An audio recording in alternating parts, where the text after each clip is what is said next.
শয়তান কি খুন করছিল আদম রে? শয়তান কি কারো বউ চুরি করে ফেলাইছিল? শয়তান কি ডাকাতি করছিল? শয়তান কি জেনা করেছিল? না না, শয়তানের এক জায়গা ভুল। আল্লাহ বললেন উসজুদু লি আদম, তুমি আদমের দিকে সেজদা দাও। সেজদার মাসজুদ ছিল আল্লাহ, সেজদার মালিক ছিল আল্লাহ, আদম ছিল কেবেলা। চিৎকার মেরে জোরে কান্না মারহাবা। মূলত সেজদা কিন্তু আদম রে দেয়া হয় নাই। আপনারা কাবার দিকে সেজদা দেন। সেজদা কি কাবারে দেন না আল্লাহরে দেন? যদি আল্লাহকে সেজদা দিয়ে থাকেন তাহলে কাবার দিকে ঘুরলেন কেন? আচ্ছা বলেন তো, হারামে এখানে হাজি কারা কারা আছেন? মক্কায় কারা কারা গেছেন? হাত উঁচা করেন তো। আচ্ছা অনেকে আছেন মক্কায় গেছেন, হাত নামান। কাবা শরীফের সামনে যখন নামাজ পড়লেন, সেজদাটা তো কাবার সামনে নিয়ে দিছেন, তাহলে সেজদা কি কাবারে দিছেন না আল্লাহরে দিছেন? তাহলে সেজদা যদি আল্লাহরে দেন তো কাবা সামনে কেন? এই কাবা হলো শরীয়ত, কাবা হলো কিবলা, কাবা হলো দিক। ওই আদম আলাইহিস সালামকে সেজদা দিতে বলা হয় নাই। সেজদার মালিক ছিল আল্লাহ, কিন্তু আদম ছিল কেবেলা। আদম ছিল কেবেলা, আদম ছিল কেবেলা। আদম কি ছিল? কেবলা। আদম ছিল কেবলা। এই জন্য মুনাজাতের কেবলা হলো আরশে আজিম। আপনি পূব দিকে ফিরেও মোনাজাত দিতে পারেন, উত্তরেও দিতে পারেন, দক্ষিণেও দিতে পারেন, কেবলার দিকেও ফিরে দিতে পারেন, পূবেও দিতে পারেন, যে কোনো দিকে ঘুরে আপনি মোনাজাত দিতে পারেন। কারণ আপনি মোনাজাতে যখন ইয়া রাব্বি বলে টান দেন, রব্বানা যালামনা বলে তখন টান দেন, তখন আপনার আত্মাটা, আপনার নজরটা, আপনার দিকটা আল্লাহর দিকে চলে যায়। তখন সরাসরি আপনি আল্লাহর দিকে নজর চলে যায়। কি কথা বলেন না? ঠিক আছে কিনা? এটা মুনাজাতের কিবলা আরশে মোল্লা। মুনাজাতের কিবলা হচ্ছে আরশে মোল্লা, আল্লাহ। এজন্য যে কোনো দিকে ফিরে মুনাজাত করতে পারেন। কিন্তু আমরা বাঙালিরা এমন এক জাতি, জানেন, এটা নিয়েও ঝগড়া বাঁধাইছে। কে পূর্ব ফেলে দিবে, কে পশ্চিমের দিকে দিবে, কে কবরের দিকে দিবে, আবার একজন আছে কবর থেকে ঘুরে কেবলার দিকে ঘুরে যাও। কিন্তু ওই লোকে জীবনে কোনোদিন ঘুষ করলে বলে নাই মিয়া তুমি ঘুষ খাও কে, আর ঘুষ খাইলে তোমার জানাজা পড়বে না। কি আস্তে কথা কোন কে জোরে বলে না, তা কয় না, তা কবে না। ঘুষ করে দাওয়াত দিলে কোনো সময় বলে না যে তুমি ঘুষ খাও তোমার ভাই দাওয়াত দেবো না, কোনোদিনও বলে না। সুদ খেলে বলে না যে তুমি সুদ খাও তোমার ভাই দাওয়াত নেব না, তা বলে না। খালি মিলাদ নিয়ে ঝগড়া, এটা বন্ধ করো।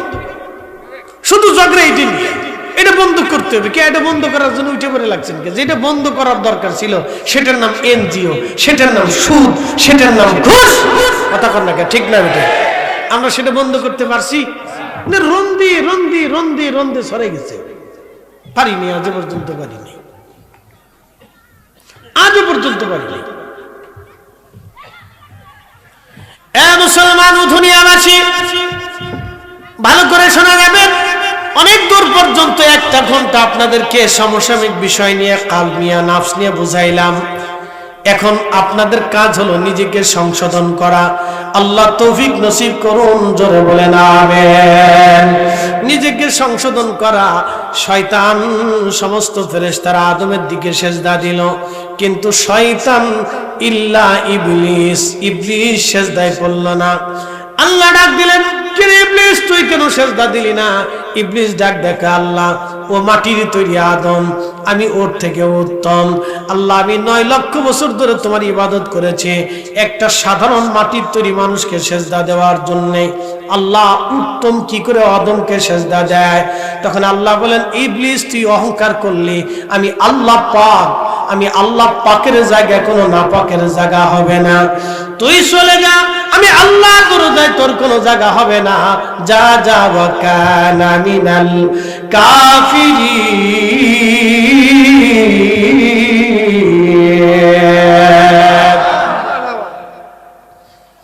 আল্লাহ ডাক দিলেন, ইবলিস তোকে চিনিস এইভাবে, তোকে কাফের বানাইলাম, যা বের হয়ে যা, আমার স্থানে তোর কোনো জায়গা হবে না।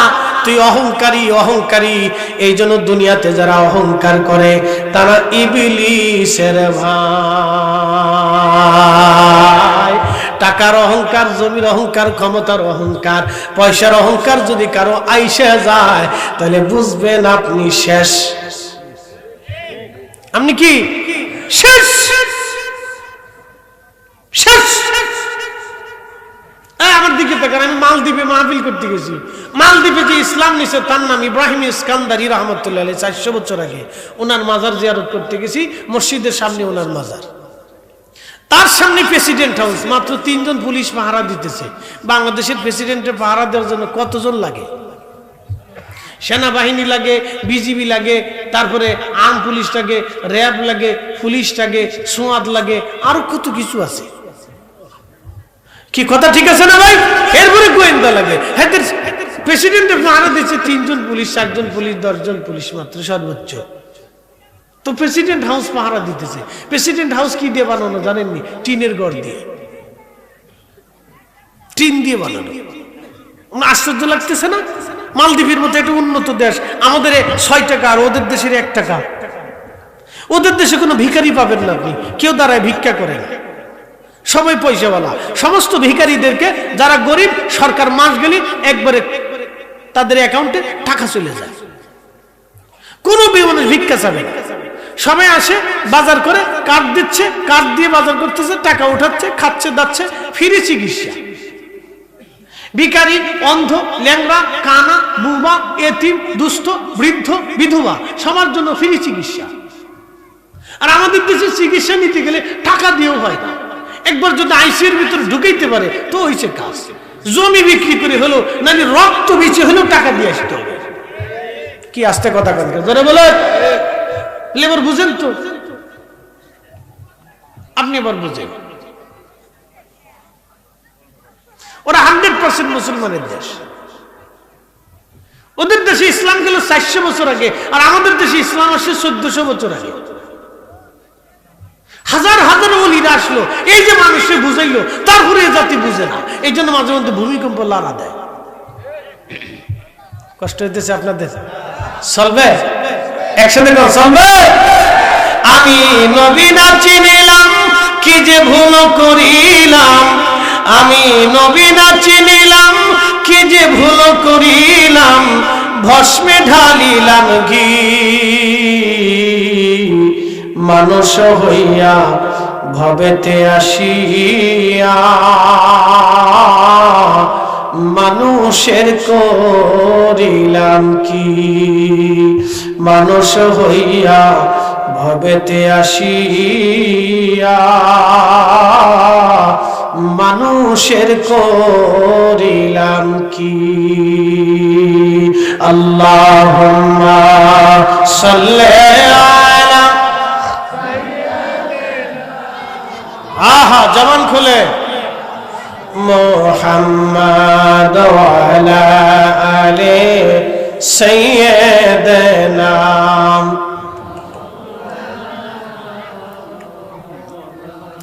ভাইরা আমার, কারবালার ওয়াজ শুনতে চেয়েছিলেন, সেই দিকে আমি ফিরে চলে যাই। ইমাম হুসেন কারবালায় শহীদ হয়ে গেলেন এই উম্মতের জন্য। আমরা তার নানার উম্মত, আমরা বিনিময়ে কিছু দিতে পারি নাই। তিনি একা শহীদ হন নাই, তার পরিবারের অনেক সদস্যরা শহীদ হয়েছিলেন। আল্লাহর নবী বললেন, হালাকাতু উম্মতি আলা ইয়াদাই গিলমাতি মিন কুরাইশ। আমার কুরাইশ বংশের এক যুবকের মাধ্যম দিয়া আমার উম্মত ধ্বংস হয়ে যাবে। সহিহ বুখারীর হাদিস। হালাকাতু উম্মতি আলা ইয়াদাই গিলমাতি মিন কুরাইশ। আমার কুরাইশ বংশের এক যুবকের মাধ্যম দিয়ে আমার উম্মত ধ্বংস হয়ে যাবে। হযরত ইমাম হযর আসকালানী শরহে বুখারী ফাথুল বারীর মধ্যে তিনি হাদিসের ব্যাখ্যা করতে যায় লিখলেন, সেই লোকটাকে যার মাধ্যমে এই উম্মত ধ্বংস হয়ে যাবে। এই হাদিস যিনি বর্ণনা করলেন তিনি হযরত আবু হুরায়রা রাদিয়াল্লাহু আনহু। তিনি আবার বাজারে বাজারে রাস্তাঘাটে যখন হাঁটতেন তখন মানুষ দেখলে দোয়া করতেন, আল্লাহুম্মা লা তুদরিকনি সানাতুস সিদ্দিন ওয়ালা ইমারাতুস সিবিয়ান। আল্লাহুম্মা লা তুদরিকনি সানাতুস সিদ্দিন ওয়ালা ইমারাতুস সিবিয়ান। আল্লাহ আপনি আমাকে 60 হিজরির যুবকের শাসন থেকে আপনি আমাকে বাঁচান। আল্লাহ 60 হিজরির যুবকের শাসন থেকে আপনি আমাকে বাঁচান। ইমাম হযরত আসকালানী লিখতেছে হযরত আবু হুরায়রা ইন্তেকাল করলেন 59 হিজরিতে, আর ইয়াজিদ ক্ষমতায় বসলো 60 হিজরিতে। যুবকের নাম ইয়াজিদ। যুবকের নাম কি? এখন বলেন তার জন্য কি দোয়া হবে? একসাথে জোরে বলেন, ভয় বলবেন না, জোরে বলেন দোয়া হবে। তার জন্য দোয়া করা যাবে, দোয়া করা যায়। এখন কেউ যদি দোয়া করে সে জালেম। এই কথা বলেন না, জোরে বলেন সে কি? কথা বলেন সে কি? কারণ সে পৃথিবীর নিকৃষ্ট স্বৈরাচার জালেমকে সাহায্য করছে, নিকৃষ্ট জালেমের জন্য দোয়া করেছে। কথা বলেন না, ঠিক না বেটে? নিকৃষ্ট জালিমের জন্য সে দোয়া করছে। ওর মতো জালিম দুনিয়াতে কেউ নাই, ও জালিমের দোসর।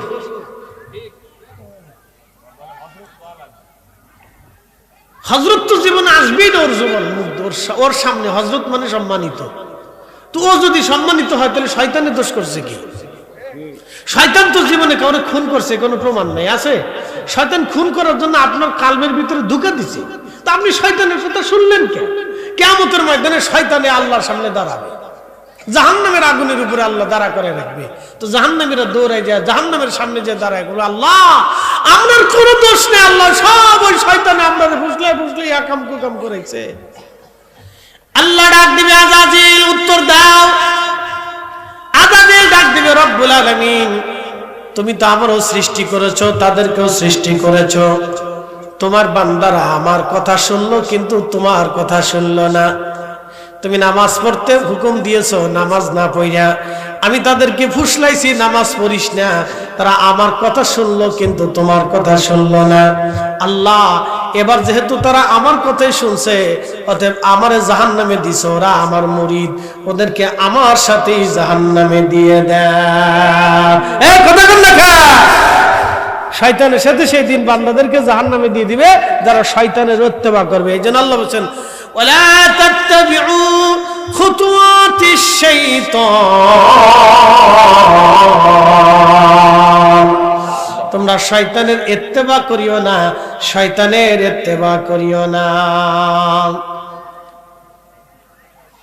সেই দিন আল্লাহ বলবে বান্দারে যা যা যা যা যা, যেহেতু দুনিয়াতে আমার কথা মানো নাই, শয়তানের কথা মানছো, আজকে জাহান্নামে চলে যাও। আমি আল্লাহর দরজায় তোমাদের কোনো জায়গা হবে না। এই জন্য ইয়াজিদের নামের আগে হযরত হবে না, নামের পরে রহমাতুল্লাহ আলাইহি হবে না।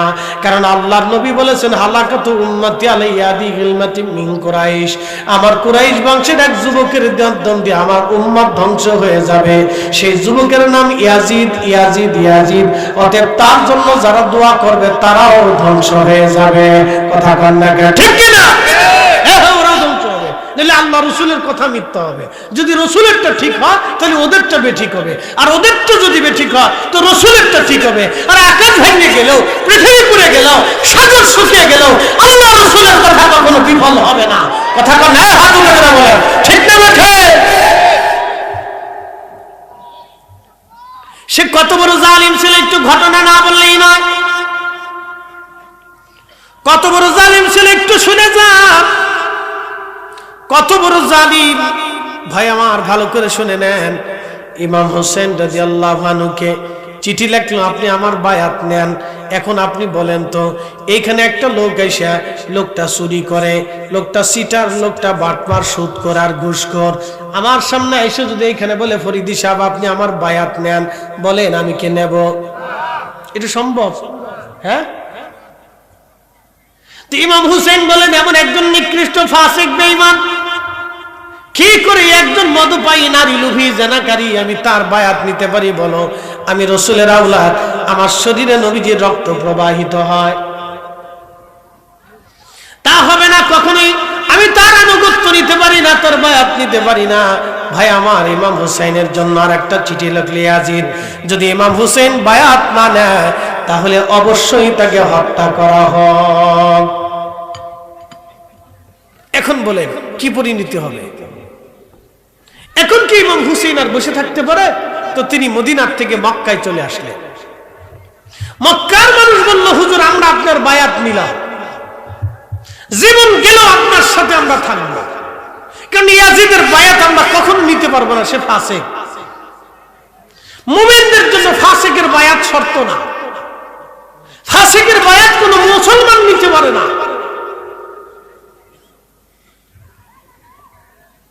হযরত ইমাম হুসেন রাদিয়াল্লাহু আনহু মক্কাতুল মুকাররমায় রইলেন।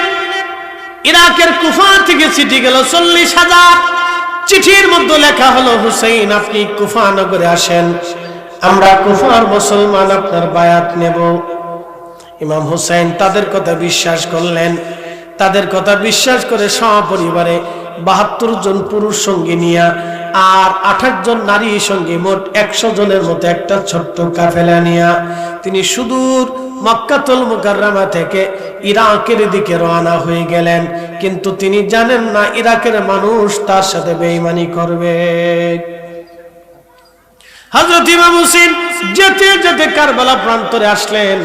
আসার পরে ইয়াজিদের সৈন্যরা কারবালা ঘিরে ফেললো। 7ই মুহররম তাকে ঘিরে ফেলে দেয়া হলো। আহা দুঃখিত, 3ই মুহররম তাকে ঘিরে ফেলে দেয়া হলো। 7ই মুহররম তার জন্য ফোরাত নদীর পানি বন্ধ করা হলো। ইমাম হুসেন বললেন, দেখো তোমাদের সাথে আমাদের শত্রুতা হতে পারে, তোমরা আমাকে শত্রু মনে করো, আমি তো এইখানে জোর করে আসি নাই, তোমরাই আমাকে দাওয়াত করে আনছ। দাওয়াত করে আনে কি কোনো মেহমানের সাথে এইভাবে আচরণ কেউ করে? আমি তো মেহমান। কিন্তু কে কার কথা শুনে ওরা ফোরাত ঘিরে ফেলল। একই হুকুম, ইমাম পরিবারে কোনো পানি যাবে না। আহা যদি কেউ কোনোদিন আরবে যান তো জানেন। তো এই জন্য বৃদ্ধকালে হজে গেলে হজের মজাটা তেমন বোঝা যায় না, এটা জোয়ানকালে করাটাই ভালো। তো কারো যদি জোয়ানকালে সামর্থ্য থাকে তাহলে হজ করে আসবেন। আমার এক মুসল্লি হাউজিং, আমি তো জুমা পড়াই, তো অনেক মুসল্লি, এক মুসল্লি এসে বলতেছে, হুজুর আমার অনেক বড় ভুল হয়ে গেছে। বললাম কি ভুল? বলে, হুজুর আমি যখন একসময় ব্যবসা করতাম, কোটি কোটি টাকার মালিক ছিলাম, ওই সময় আমি হজ করি নাই। এখন হুজুর আমার ব্যবসা নষ্ট হয়ে গেছে, আমি গরিব হয়ে গেছি, হুজুর আমি এখন হজ করতে কেমনে হজ করবো? আল্লাহ কি আমার মাফ করবে?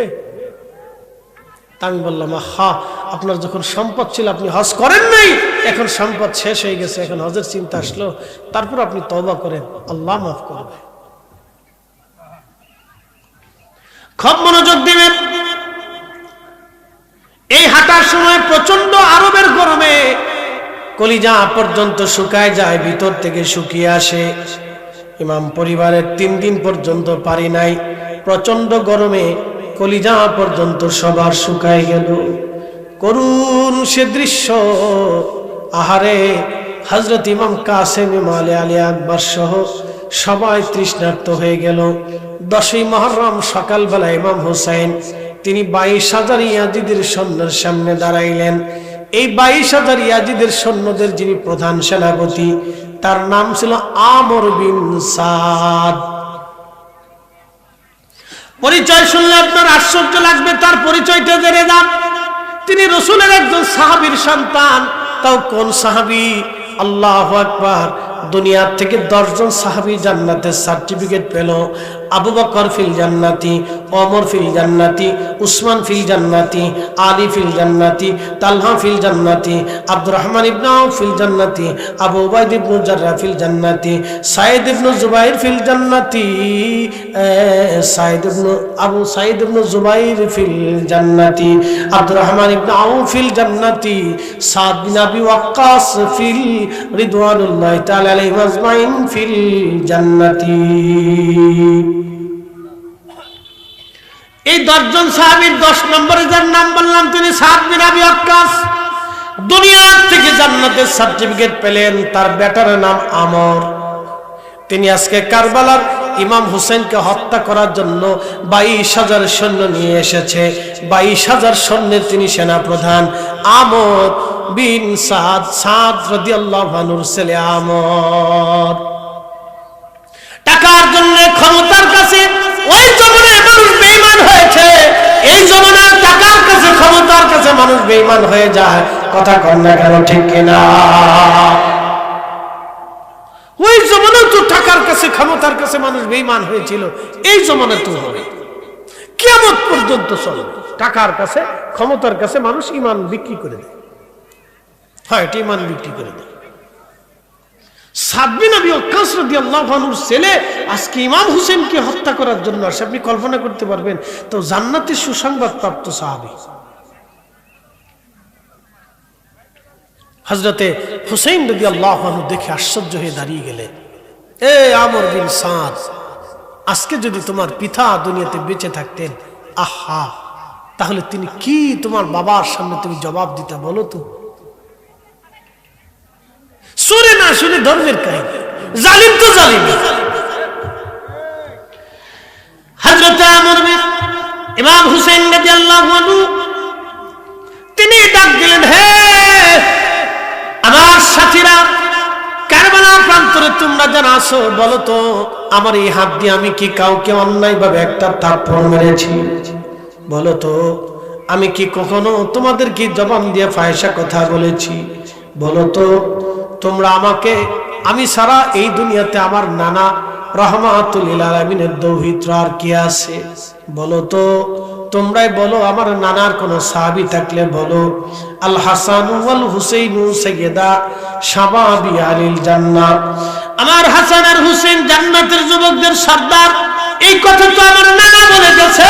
নানার উম্মতেরা রে, বলে যাও আজকে তোমরা আমাকে দাওয়াত করে এনে হত্যা করার জন্য এখানে নিয়ে আসছো। বলো তো ঠিক সেই সময় তাদের কারো মন গলে নাই, মায়া লাগে নাই? তখন সেনাপতি আমর বিন সাদ একটা বর্ষা নিক্ষেপ করলেন ইমাম হুসাইনের দিকে। ডাক দেয়া বলেন, হুসাইন সাক্ষী থাকো, আমি প্রথম তোমার দিকে বর্ষা নিক্ষেপকারী। সেই দিন ইমাম হুসাইন রণকৌশল দিয়ে বর্ষান ফিরে দিয়া বলেন, আমর বিন সাদ, আমি সাক্ষী রইলাম কিয়ামতের ময়দানে আল্লাহর আদালত বসবে আমার নবীজির সামনে, তুমিও দাঁড়াইবা আল্লাহর সামনে, আমিও দাঁড়াবো। সেই দিন দেখা যাবে কে হক আর কে বেহক। ফিরে চলে আসলেন, যুদ্ধ শুরু হয়ে গেল, প্রচন্ড যুদ্ধ। মাত্র ৭২ জন ইমাম পরিবারে, ইমাম শিবিরের সৈন্যরা ২২,০০০ বেঈমানের সামনে লড়াই করতেছিল। আজ হক বেহকের লড়াই চলতেছিল। আজকে জালেম এবং জুলুম মাজলুমের সাথে আজকে লড়াই চলতেছে। আজকে জালেম এবং মাজলুমের সাথে লড়াই চলতেছে। জালেমের সংখ্যা বেশি, মাজলুমের সংখ্যা কম আজকে।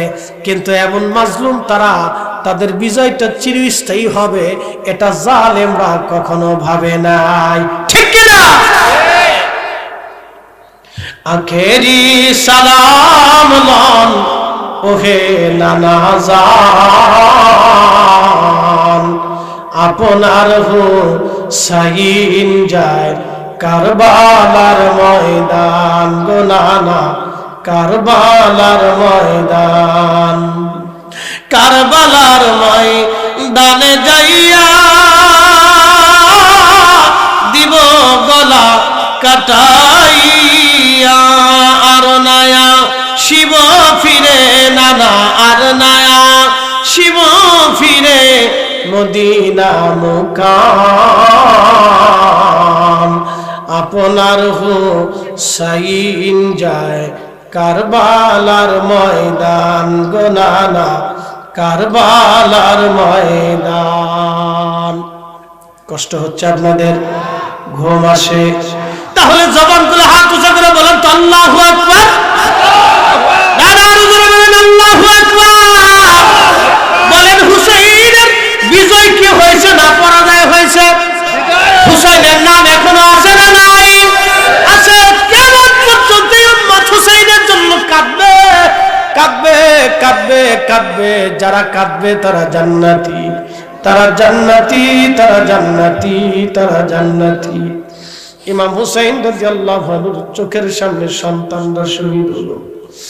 ছোট্ট শিশু আলী আসগরকে মা কোলে করে নিয়ে আসছে। স্বামীরা আমার ছোট্ট শিশুটা তো কোনো অন্যায় করে নাই।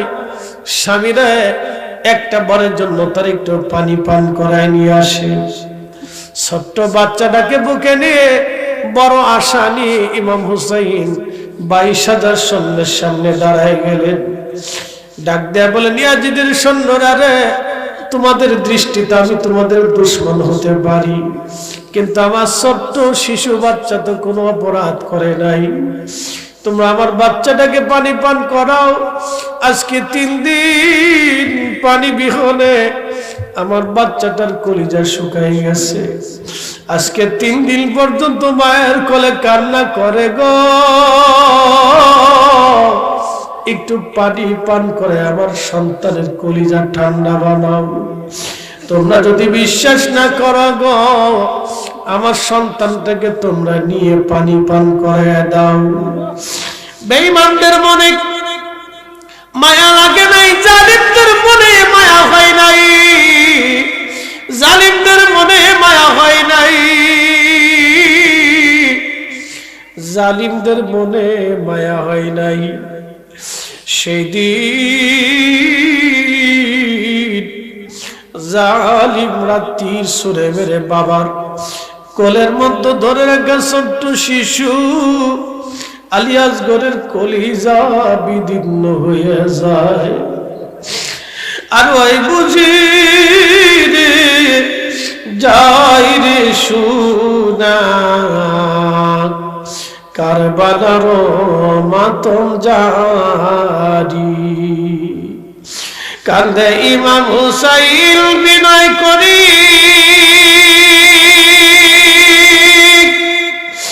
আলিয়াসগড়ের লাশ বুকে ধরি। কান্দে ইমাম হুসাইন বিনয় করি, আলিয়াসগড়ের লাশ বুকে ধরি। এক ফোঁটা পানি দিল না ওরা, বুকেতে তীর দিল মারি। আরে ওই বুঝি রে যাই রে সোনা, কারবালার মাতম জারি। ছোট্ট শিশুকে কোলে করে নিয়ে ইমাম হুসাইন তাঁবুর পাশে দাঁড়ায় ডাক দিছে, বিবি রে আসো, তাঁবু থেকে বের হয়ে দেখো আমি আমার আসগরকে জনমের বিদায়ের পানি পান করায় নিয়ে আসছি।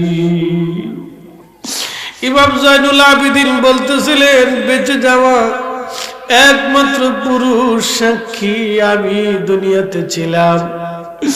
রসুল পরিবারে আমি ছাড়া আর কেউ দুনিয়াতে বেঁচে ছিল না। আমি দেখেছি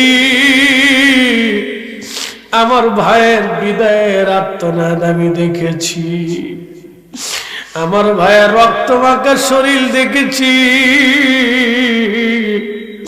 আমার আব্বা জানের কান্না আমি দেখেছি, আমার আম্মা জানদের কান্না দেখছি। ইমাম হুসাইন ডাক দে বলতেছে, বিবি রে এমন পানি পান করেছি কোনদিন আমার কলিজার টুকরা তোমার কাছে আর কোনদিন পানি যাবে না রে বিবি। এত সময় আমার নানা রাহমাতুল্লিল আলামিন হাউজে কাউসারের পানি পান করাইয়া আবার আসগরের কলিজা ঠান্ডা বানাইছে রে বিবি। বিবি রে তোমার আর কোনদিন পানির জন্য মা চিৎকার করবে না, কান্না করবে না, তোমার আর কোনদিন বিরক্ত করবে না। এসে দেখো আমাদের আলী আসগর কোলের মধ্যে শান্ত হয়ে ঘুমাই রইছে। আর ওই বুঝি রে যাই রে সোনা, কারবালার মাতম জারি। কান্দে ইমাম হুসাইন বিনয় করি, আলিয়াসগড়ের লাশ বুকে ধরি। কান্দে ইমাম হুসাইন বিনয় করি আলিয়াস গরের লাশ বুকে ধরি এক ফোঁটা পানি দিল না ওরা বুকেতে তীর দিল মারি সেই দিন এত বড় জুলুম ওনার সাথে করা হয়েছিল সন্তান শহীদ হয়ে গেল আওলাদ রাসূলের মাথা নত করেন নাই তাবুর ভিতরে আসলেন নবীজির দেওয়া সবুজ পাগড়ি খানা মাথায় বাঁধলেন শুনে যান বধুনিয়াবাসী ও দুনিয়ার মুসলমান উল্লাহ পাড়াবাসী বন্ধুরে সবুজ পাগড়ি মাথায় বাঁধলেন আওলাদ রাসূল জুলফিকার তলোয়ার খানা হাতে নিলেন সাইয়্যিদুশ শুহাদা হযরত আমিরা হামজা তিনি যেই বর্ম লোহার পোশাক গায়ে লাগাইতেন সেই পোশাকটা তিনি গায়ে দিলেন গায়ে দিয়ে আলিয়াস হযরত ইমাম জয়নুল আবেদিনের কাছে আসলেন সন্তানকে বুকের ভিতরে নিয়ে চুমা খাইলেন আদর করলেন বিদায় নিয়ে বললেন বাবারে নানার উম্মতের জন্য তোমারে রেখে গেলাম শুনে খুশি হবে ইমাম জয়নুল আবেদিনের রক্ত দিয়ে দুনিয়াতে ইমাম মাহদী দুনিয়াতে কিয়ামতের মাগে আসবে ওই রক্ত দিয়ে হুজুর গাউসে বাগ মুহিউদ্দিন আব্দুল কাদের জিলানী দুনিয়াতে আসছে হযরত ইমাম জয়নুল আবেদিনের রক্ত দুনিয়াতে যার শরীরে প্রবাহিত হয় সে অবশ্যই আল্লাহর ওলি হয়ে কবরে যাবে সে আল্লাহর ওলি হয়ে কবরে যাবে আশিক রাসূল হয়ে কবরে যাবে ওই আওলাদে রাসূল জীবনে কোনোদিন ফায়সা কাজ ফাসিকি হারামি কাজ করবে না কারণ তেনার শরীরে হযরত জয়নুল আবেদিনের রক্ত প্রবাহিত হয় ইমাম জয়নুল আবেদিনকে বললেন আব্বু তোমার নানার উম্মতের জন্য রেখে গেলাম ইমাম জয়নুল আবেদিন বললেন আমি অসুস্থ ছিলাম আব্বাজানকে বললাম আব্বাজান আমার বড় ভাই ইমাম কাসিম শহীদ হয়ে ঘুমাই রয়েছে আমার ছোট ভাই আলী আসগর শহীদ হয়ে ঘুমাইতেছে আমার বড় ভাই আলী আকবর ঘুমাইতেছে আমার কত সাথীর এই জমিনে শহীদ হয়ে ঘুমাইতেছে আমারও যদি একটু সুযোগ দিতেন আমি আপনার জন্য কারবালায় শহীদ হয়ে আসতাম ইমাম হোসেন ডাক ডাকে বাবা আব্বা তোমার আমার নানার উম্মতের জন্য রেখে গেলাম রে আলিয়া জয়নুল আবেদিন তুমি থাকো তুমি তোমার মার খেদমত করো পরিবারের দেখাশোনা করো ইমাম হুসাইন তার বোন হযরত জয়নবকে কাছে ডাক দিলেন জয়নবের কাছে ডাক দে বলতেছে কলিজার টুকরা বোন আমার আমি বিদায় নিচ্ছি দুনিয়াতে আর কোনদিন দেখা হবে না কলিজার টুকরা রে বিদায় দাও আর দুনিয়াতে কোনদিন দেখা হবে না পৃথিবীর কোন বোন পারে ভাইকে এইভাবে বিদায় দিতে ভাইটা বুকের মধ্যে মাথা ঠেকাইয়া হযরতে জয়নব রাদিয়াল্লাহু আনহা চোখের পানি ফেলে কাঁদতেছিলেন ভাইজান আব্বা হারাইছি মা হারাইছি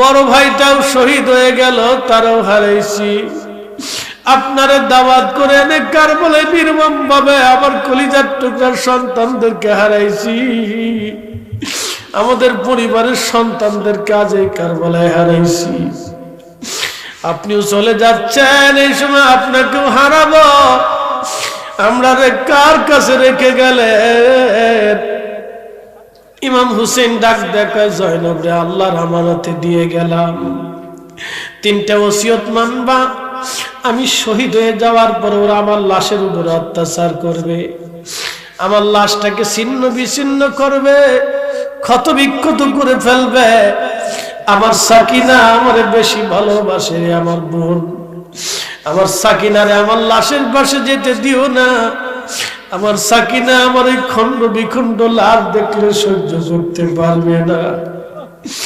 2 নাম্বার ওসিয়ত করে যাচ্ছি, জয়নব রে, আমার জয়নুল আবেদিনকে তোর কাছে দিয়ে গেলাম, সন্তানের মতো আমার জয়নুল আবেদিনকে বড় করবি। আমার নানার উম্মতের জন্য আমার জয়নুল আবেদিনকে এই দুনিয়াতে রেখে গেলাম। 3 নাম্বার ওসিয়ত, যদি কোনোদিন মদিনায় যাইতে পারো, কলিজার টুকরা বোন আমার, দুনিয়ার কোন রাজা বাচ্চার কাছে আমাদের এই কুরবানির ফয়সালা টানতে যাবি না। এই ফয়সালা দুনিয়াতে আমি টানবো না, এই ফয়সালা আমি আসমান জগতে টানবো। জয়নব রে,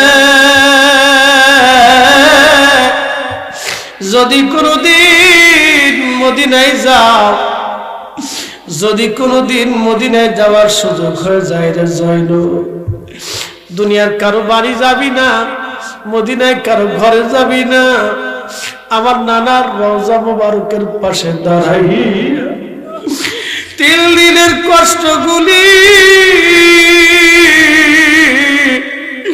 নানার রওজার পাশে দাঁড়ায় দাঁড়ায় বলবি, আবার নানার রওজা মোবারকের পাশে 3 দিনের কষ্টের কথাগুলি দাঁড়ায় দাঁড়ায় বলবি। ধীরে ধীরে চালাও সুরি সীমার আমারি গলায়,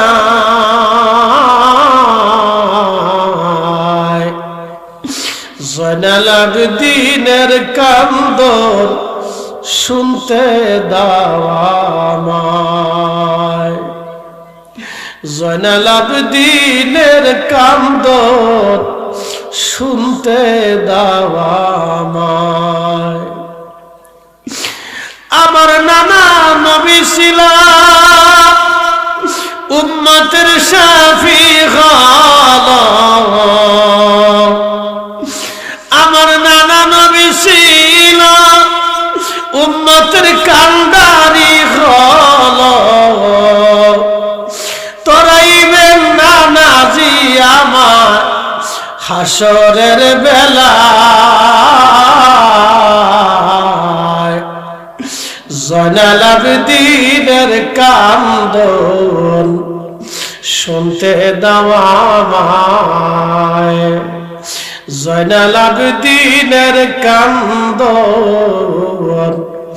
শুনতে দাও আমায়। আওলাদে রাসূল প্রচন্ড যুদ্ধ করে কারবালায় শহীদ হয়ে যাওয়ার পরে ওই দুশমনরা ওনার পবিত্র মাথা মোবারক কেটে ফেললো। মাথা মোবারক বর্ষার আগায় ঝোলাইয়া আনন্দ করতে লাগলো। পবিত্র দেহ থেকে জুব্বা খুলিয়া মাটির উপরে ধুলার মধ্যে দেহ মোবারক রেখে ফেলে দিল। 70টা ঘোড়া সিরিয়াল করে তারা ইমাম হুসাইনের দেহ মোবারকের উপর দিয়ে দাবড়াইতেছিল। ঘোড়ার পায়ের আঘাতে আঘাতে দেহ মোবারকের চামড়া গোশত গুলি ছুটে ছুটে খসে খসে যাইতেছিল। কঠিন দৃশ্য দেখে হযরত যায়েনব তাবু থেকে বের হইয়া ভাইয়ের লাশের পাশে দাঁড়াইয়া মদিনার দিকে তাকায় কান্দে। ইয়া মুহাম্মদ ইয়া রাসূলুল্লাহ, ইয়া মুহাম্মদ ইয়া রাসূলুল্লাহ। নানা গো, আপনি দেখেন যার গায়ে কোনোদিন মাছি মশা আপনি বসতে দেন নাই, যারা কান্না করলে তুমি নানা সহ্য করো নাই, আজকে তাদেরকে ধুলাবালির মধ্যে ফেরাইয়া অত্যাচার করা হয়। হযরত আব্দুল্লাহ ইবনে আব্বাস রাদিয়াল্লাহু আনহুমা বলতেছেন, আমি ওই সময় কাবা শরীফের সাথে হেলান দিয়ে বসে ঘুমায় পড়ছিলাম। আল্লাহর কাবার সাথে হেলান দিয়ে বসে আছি, স্বপ্ন দেখি নবীজি মক্কা শরীফের দিকে দৌড়ায় দৌড়ে আসতেছে। আবার নবীজির হাত মুবারকের মধ্যে রক্ত দেখা যায়।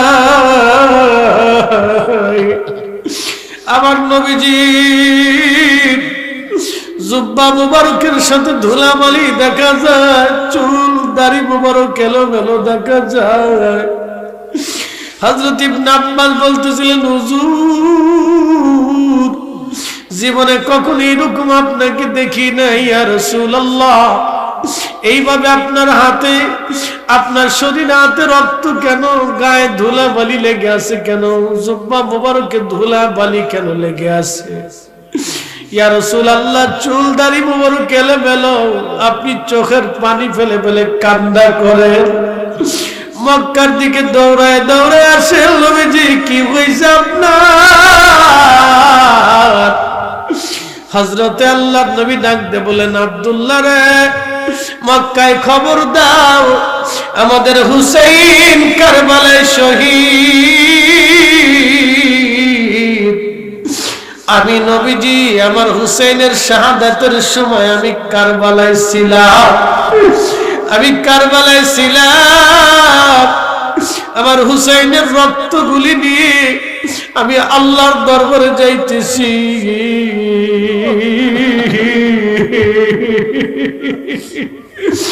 আমি নবী আল্লাহর দরবারে যাইতেছি। আমি আমার হুসাইনের রক্তগুলি নিয়ে আল্লাহর দরবারে যাইতেছি বিচারের জন্য। আব্দুল্লাহ রে,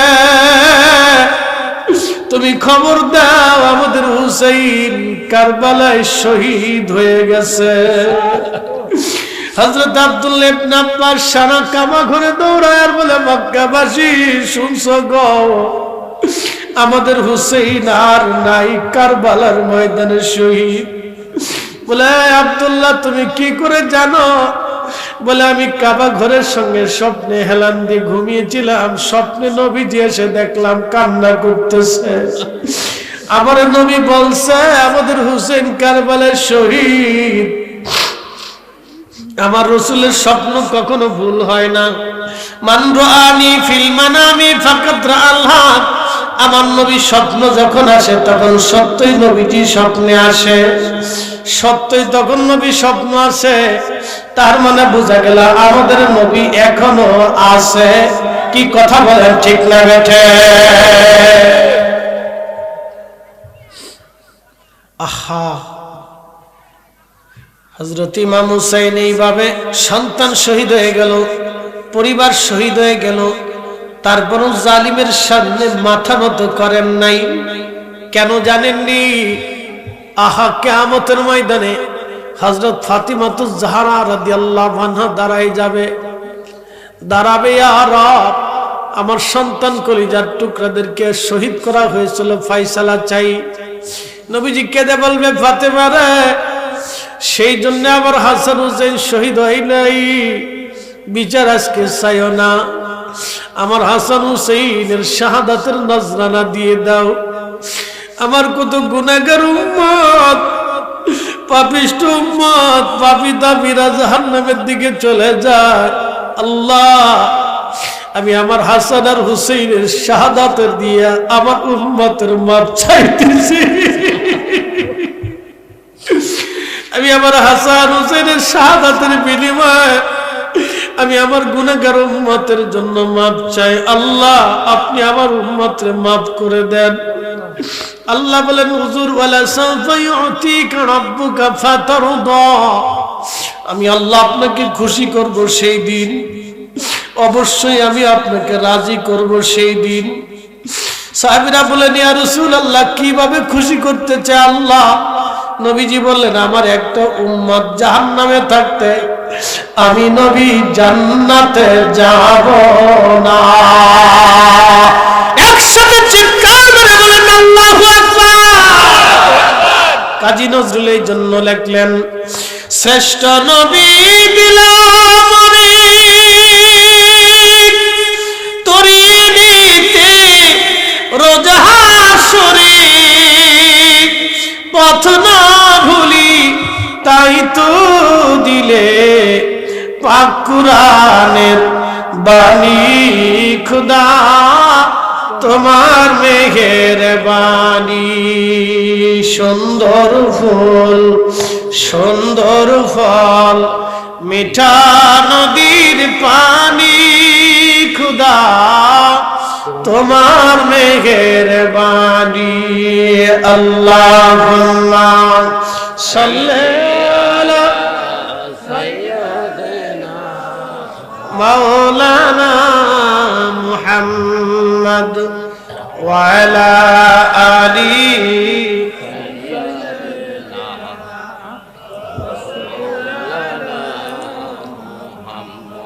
আহা হয় না জবান খুলে আল্লাহুম্মা সাল্লি আলা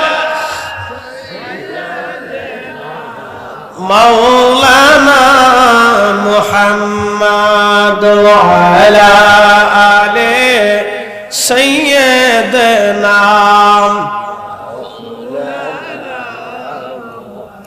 একটু জবান খুলে লা ইলাহা জোরে লা ইলাহা ইল্লাল্লাহ লা ইলাহা ইল্লাল্লাহ লা ইলাহা ইল্লাল্লাহ হাসবি রাব্বি জাল্লাল্লাহ মা ফি কলবি গায় আহা নূর মুহাম্মদ সাল্লাল্লাহু লা ইলাহা ইল্লাল্লাহ লা ইলাহা রাসূল প্রেমে কান্না করতে কয়জনের নসিব হয় কি কথা কর না কেন ঠিক কিনা এটা সবার নসিবে হয় না কথা বলেন জোরে বলেন সবার নসিবে হয় না আল্লাহ যারে কবুল করে তার নসিব হয় তার মানে এই চোখের পানি শাহাদাতে কারবালার মোহাব্বতের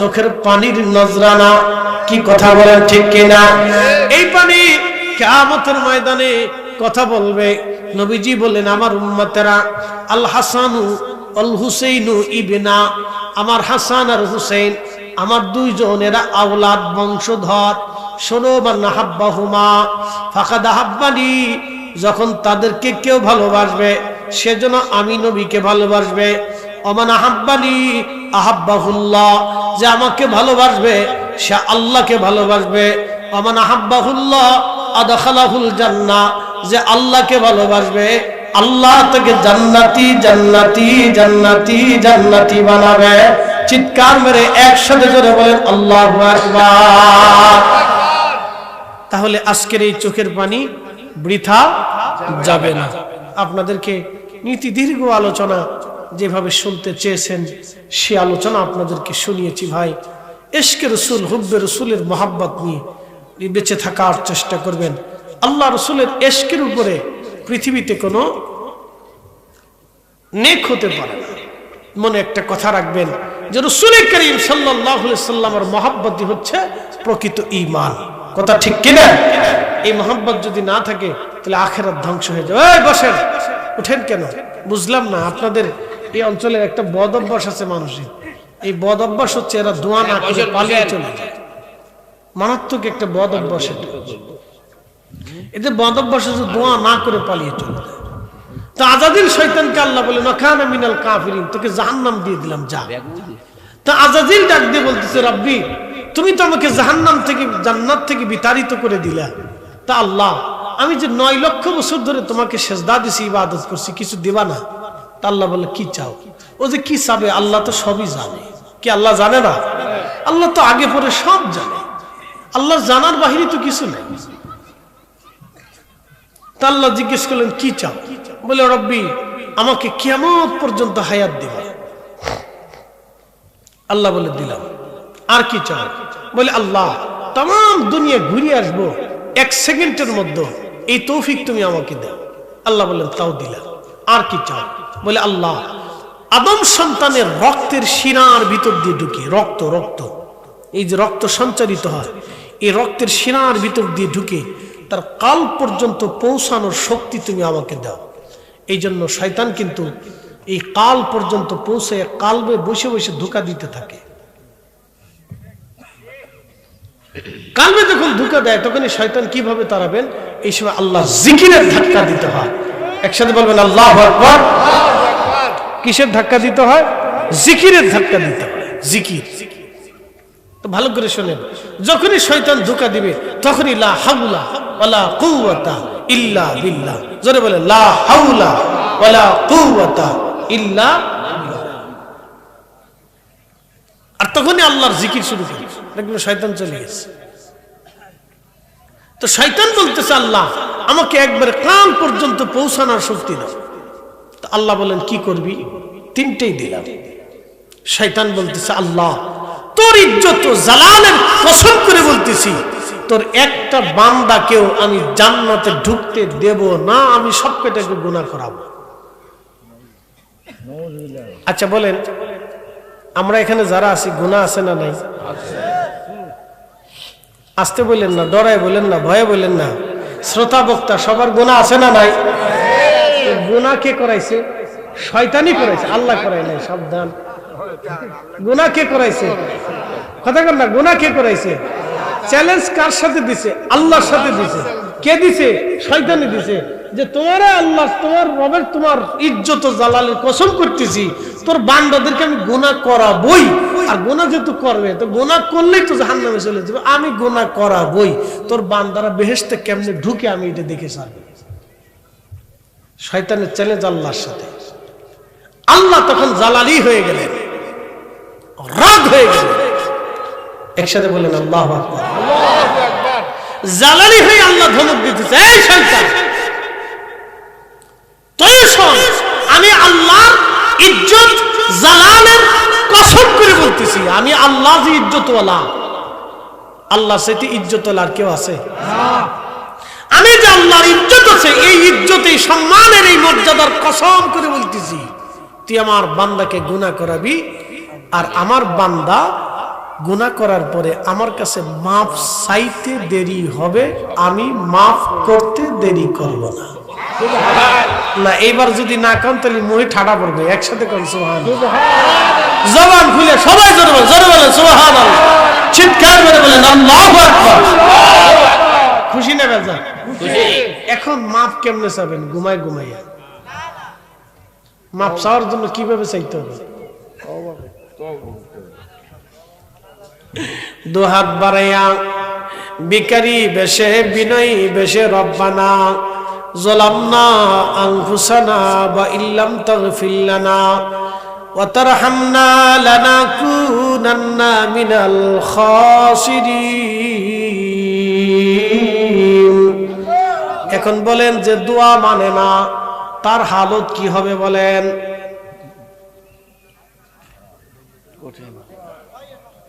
হ্যাঁ, কঠিন কঠিন হবে। এত ভাব দেখেন না, এত ভাব দেখেন না আল্লাহর সাথে। রবের দরবারে হাত বাড়েন, দুয়া নাই কইছে কেটা? কিয়ামতের ময়দানে এমন বাটাম চালান হবে যে দুয়া নাই, সে সময় দুয়া পাবো না খুঁজে। কথা বলে জোরে বলে, দুয়া পাবে না খুঁজে। দুয়া করতে হবে, দুয়ায় বসতে হবে, দুয়ার মতো ইবাদত নাই। আমি আপনাদেরকে বুঝাই। আচ্ছা আপনাদের কি কিছু কিছু ইবাদত আজকে বুঝাইতেছি, বলে হুজুর এটা কি ফরজ নাকি? বুঝাই। আচ্ছা পেশাব করার পরে ঢিলা কুলুপ করা কি ফরজ নাকি? জোরে কোন ফরজ না, কিন্তু এটা সুন্নতে মুআক্কাদা, এটা ওয়াজিবের কাছাকাছি, ফরজ না, সুন্নত। এখন বলেন পেশাব পায়খানা করার পরে ঢিলা কুলুপ যদি না করেন, পানি ব্যবহার যদি না করেন পেশাব করার পরে, নামাজ হবে? জিকির ফিকির কবুল হবে? কারণ কি? আপনি নাপাক। কি কথা ঠিক আছে কিনা? কাজ কিন্তু সুন্নত, কিন্তু ফরজের থেকেও গুরুত্ব। কি কথা ঠিক আছে কিনা? কাজ কিন্তু সুন্নত, কিন্তু ফরজের থেকেও গুরুত্ব। দোয়া কিন্তু ফরজ না, কিন্তু আপনি সারেন্ডার করতেছেন মালিকের কাছে, আল্লাহ আপনি দয়া করে আমারে দেন, আল্লাহ আপনি আমারে দেন। ঠিক কিনা?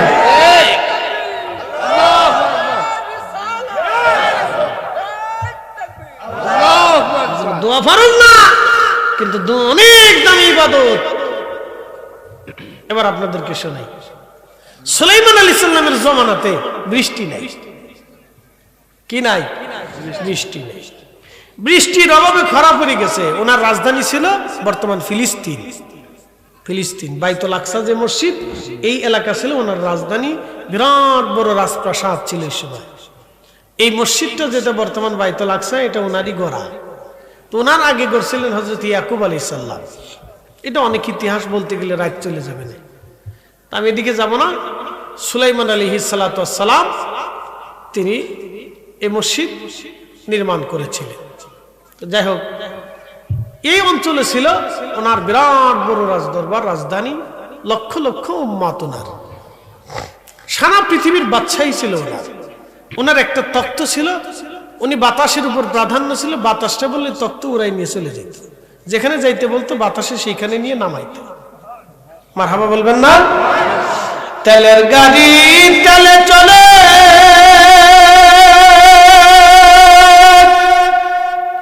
হাওয়ার গাড়ি হাওয়ায় উড়ে, বিনা তেলে চালায় গাড়ি নবী সুলাইমান।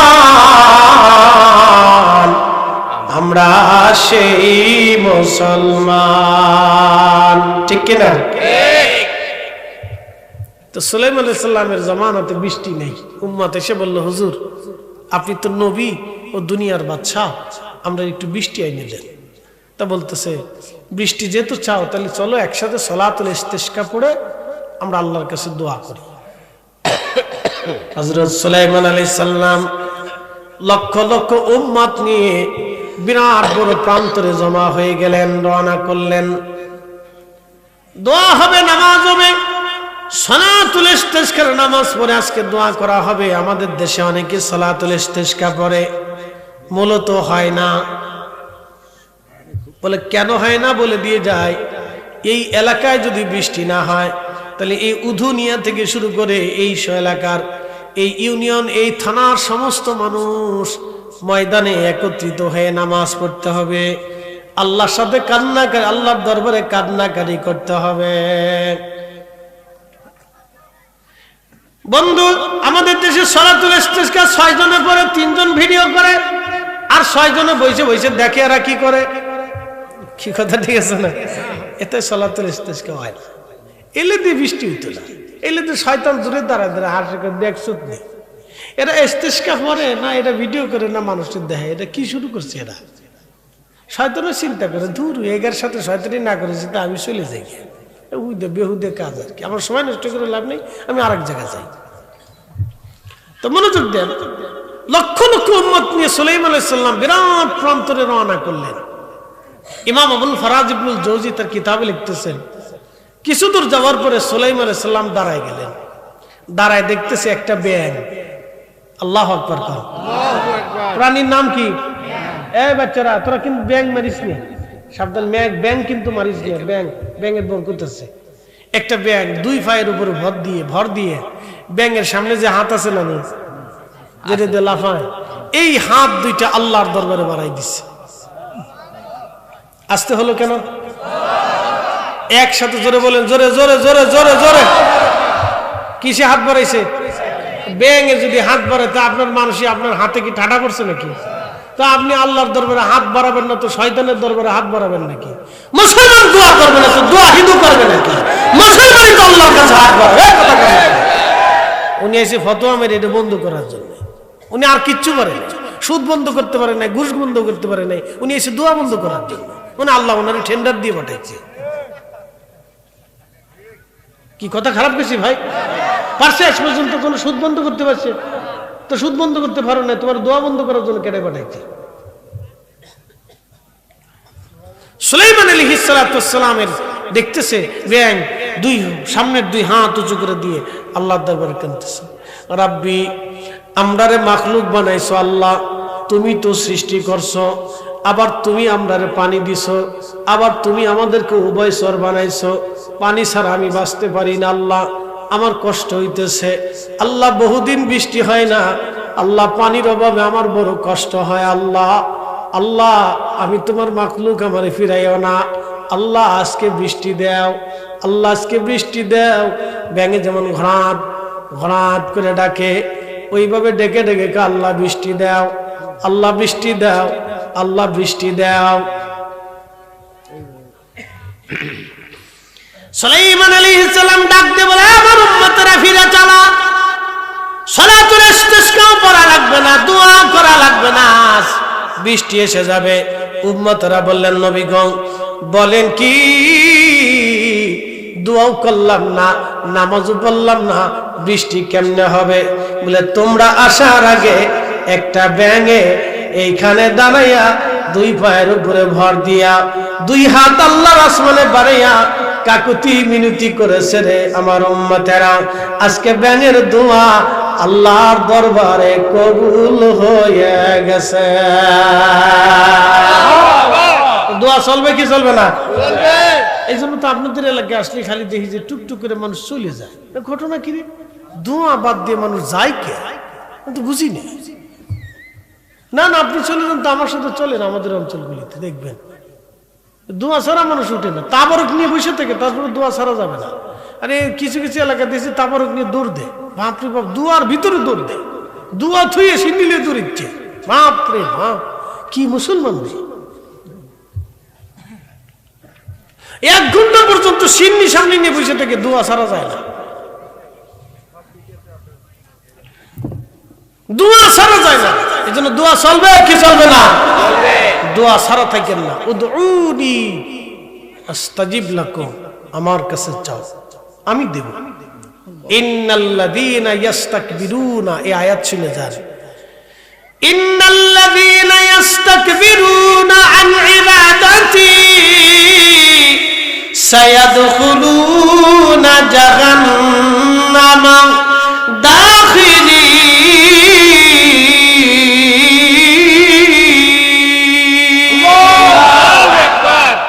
শোনো শোনো ইয়া ইলাহি আমারি মোনাজাত, শোনো আমারি মোনাজাত।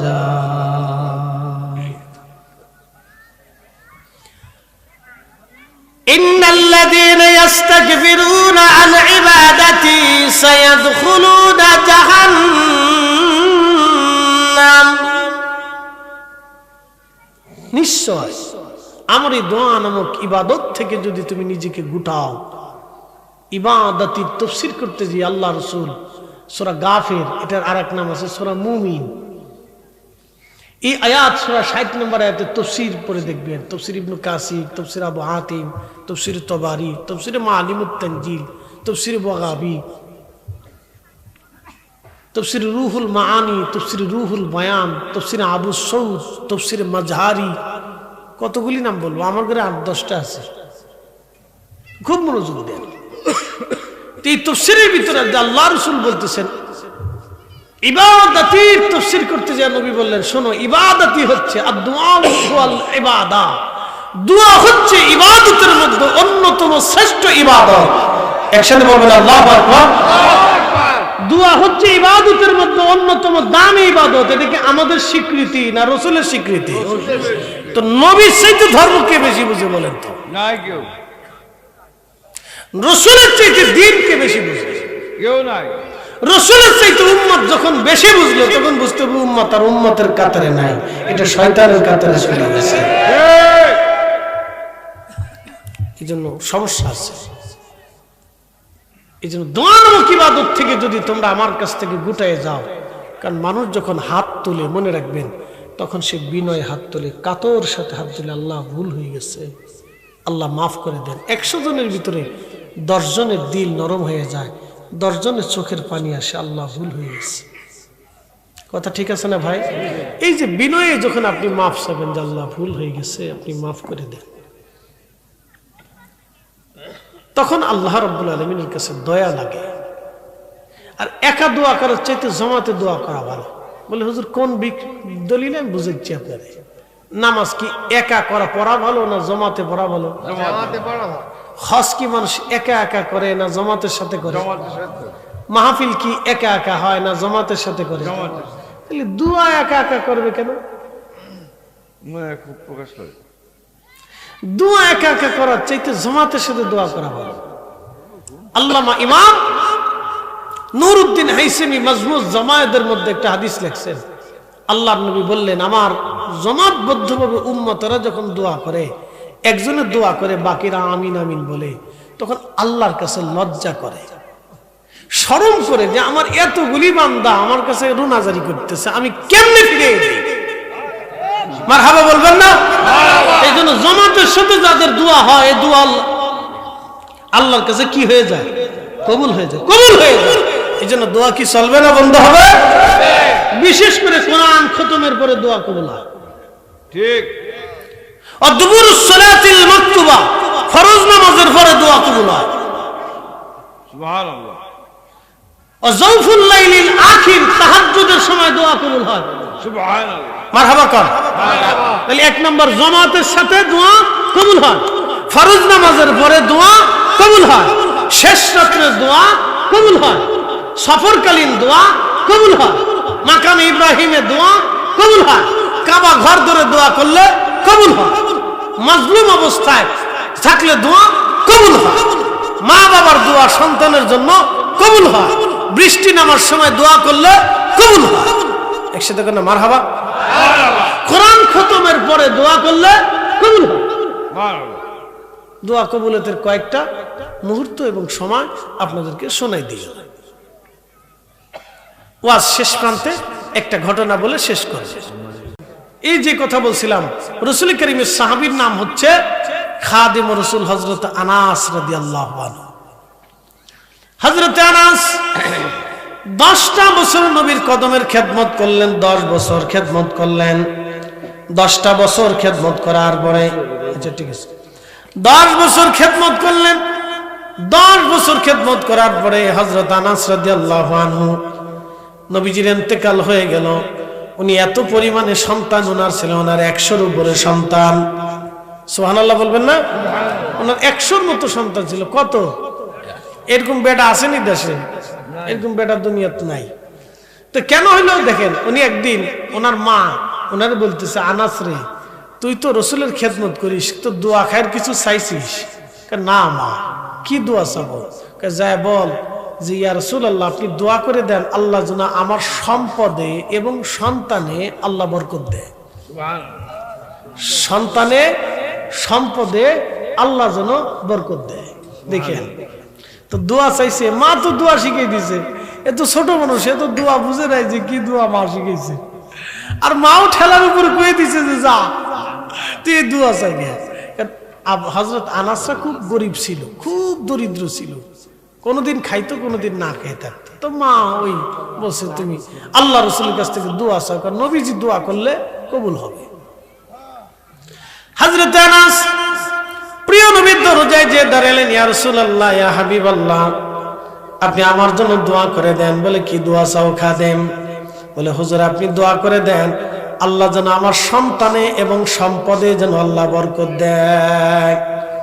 সুবহানাল্লাহ।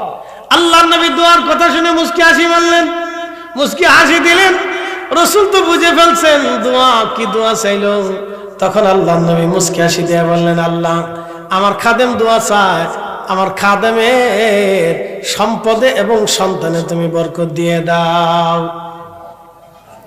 আল্লাহর দরবারে দোয়া কবুল হয়ে গেল। এত পরিমাণে সন্তান আল্লাহ দিল, 100 সন্তান আল্লাহ দিছে। একবার জোরে বলুন আল্লাহু আকবার। শুধু 100 সন্তান না, এত সম্পদ আল্লাহ দিল। সবার খেজুর গাছে খেজুর ধরতো একবার, ওনার খেজুর গাছে খেজুর ধরতো 2 বার। সবার ছাগলের বাচ্চা হইতো 1টা, ওনার হইতো 4টা। সবার উটের বাচ্চা হইতো 1টা, ওনার হতো 2টা। কোন উটের বাচ্চা, উটের যদি দুধ হয় 10 কেজি, ওনার হতো 20 কেজি। সবার থেকে ডাবল ডাবল ডাবল ডাবল। তো হতে হতে অনেক সম্পদের মালিক হয়ে গেলেন, অনেক সন্তানের মালিক হয়ে গেলেন।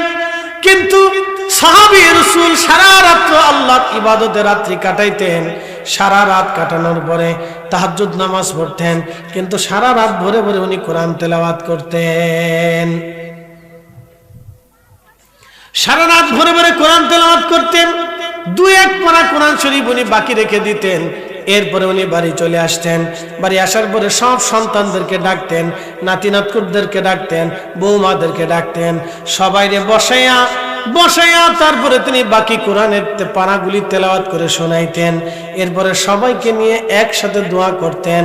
দোয়া শেষ হলে বলতেন, আমার সন্তানরা, আমি আমার মাসুক নবীর জবান থেকে শুনেছি, আমার মাসুক নবীর জবান থেকে শুনেছি, আমার নবী বলেছেন কোরআন খতমের পরে যেই দোয়া হয় এই দোয়া আল্লাহ দরবারে কবুল হয়। আল্লাহু আকবার।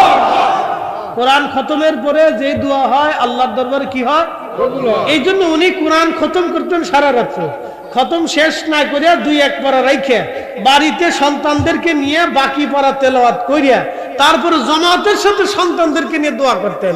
সাহাবী রাসূল জামাতের সাথে দোয়া করলে বেদাত হয় না, আমরা জামাতের সাথে দোয়া করলে বেদাত হয়ে যায়। তো এগুলি বাদ দেন, এগুলি বাদ দিয়ে দোয়া যেখানে থাকবে আমরা সেখানে থাকবো। কি কথা ঠিক আছে কিনা? আল্লাহ তৌফিক দিক, সকলে বলেন আমিন।